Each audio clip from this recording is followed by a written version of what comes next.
Alright, ladies and gentlemen, there is another X-Men movie without Patrick Stewart in it, and I don't care. Went to the movies, it was the nearest showing, so I watched it, and that, of course, is Dark Phoenix. And you can tell very much that this is a slap-together movie.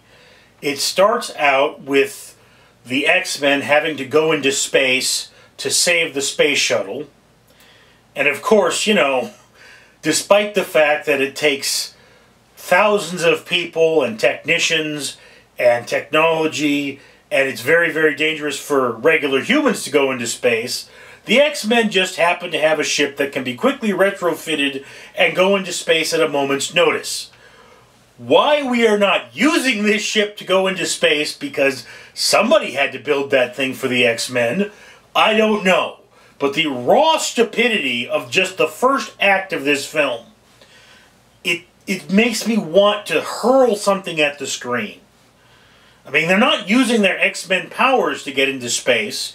It's not like, hey, Storm, give us a wind to blow us up there or something. It's just, let's jump into space. And then everything they have to do, it's like, okay, we got this to do. Well, it's not enough time yet. The first act is too short. Let's give them something else to do.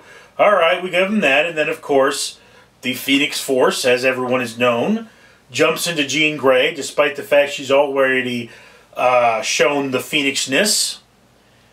And then, you know, hilarity ensues. And yes, Jean Grey becomes a tragic figure that does terrible things, and other people show up becoming tragic figures doing terrible things. Humanity, being stupid, changes their opinion about mutants at the drop of a dime. And this movie is forced. It is falling apart. And it is just as if they said, well, Disney's acquired us now, so we're going to lace it all together and be done with it. And just, you know, we all need to move on to the next project.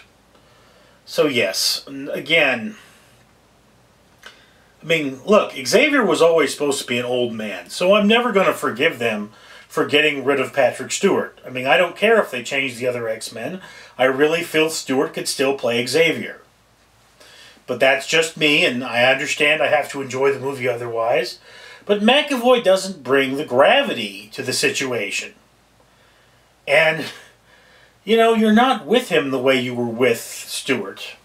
But the Phoenix Saga is so well known in comics, I feel like, you know, they added something to it that it didn't even need to be there. And it almost feels to me like this is two separate, completely separate movies that are smashed together. There is the story of the Dark Phoenix, Jean Grey, trying to control her powers, trying to find herself, trying to mend her broken heart. And then there's this sort of B story, which the two stories collide in the end, but it really feels like this should have been just a second movie. I don't know if it, I mean, I don't remember the characters from the second plot line. I don't know I just know they're tough, and the mutants had to fight them, and so did the humans. So there you are. Movie was all over the place, and I didn't care for it. But that's just my opinion. Love to hear yours. Comments below. I'm Richard.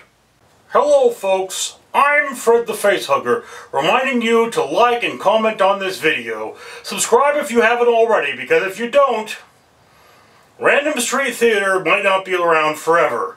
And for every 1,000 subscribers, we're going to take a pound of trash out of the ocean.